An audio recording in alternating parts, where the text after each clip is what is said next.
Welcome back. Today we're making taco pizza.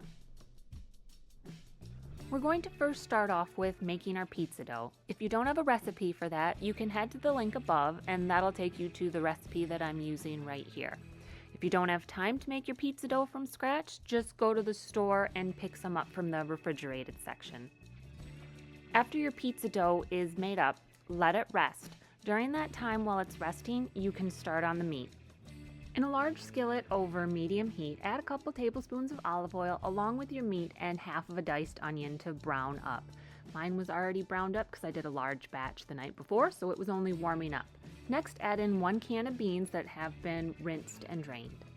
Then you're going to mix that up. While that is cooking, in another pan, you're going to add in 1 can of refried beans. All this needs to do is warm up. While the beans are warming up, I grab a large cookie sheet and spray it with cooking spray. I then grab my pizza dough and start rolling it out. Once I have it partially rolled out, I pick it up and set it inside the sprayed sheet pan. At this point, you can use your fingers to press it the rest of the way to the sides, or if you happen to have a small rolling pin, that will work. The one that I'm using is actually a fondant rolling pin for a cake set that I have that works really well. Again, if you don't have anything like this, just pushing it to the side with your fingers will work. You just want the dough all the way to the edges. Once it is all set, you can put it into a preheated 375-degree oven where you're going to have the pizza dough bake for 12 minutes.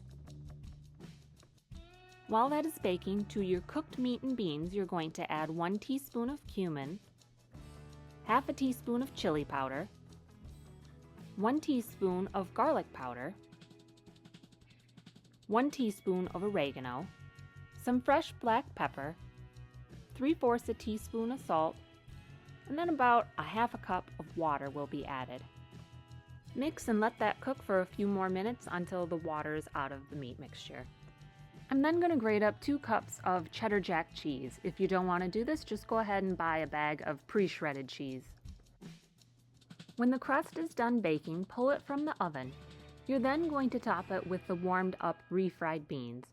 You're going to put that all over the top just like you would a pizza sauce. I leave probably about maybe an inch along the edges showing.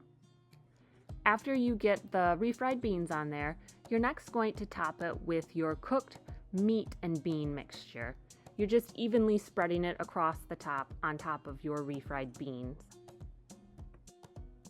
Next, evenly spread your shredded cheese across the top of your meat and bean mixture. Once that's finished, you're going to pop this back into the oven for an additional 6 minutes. At this point, you're just letting that cheese melt. Once the pizza comes out of the oven, give it just a few minutes to cool, then you can start cutting it up. Hopefully you remembered to spray that sheet pan first, because if you didn't, this is very hard to get off there. Been there, done that. Always remember to spray that sheet pan before putting that dough on there. Now you're ready to plate up. You can eat the pizza as is, or you can have some fun by putting on your favorite toppings. For us, we typically like to do shredded lettuce, and then some diced up tomatoes and peppers, along with some sour cream, green onions, and then lastly some taco sauce we like to put on top. And then of course add whatever else you like to this. I really hope you enjoyed today's video and give taco pizza a try. Thanks for watching.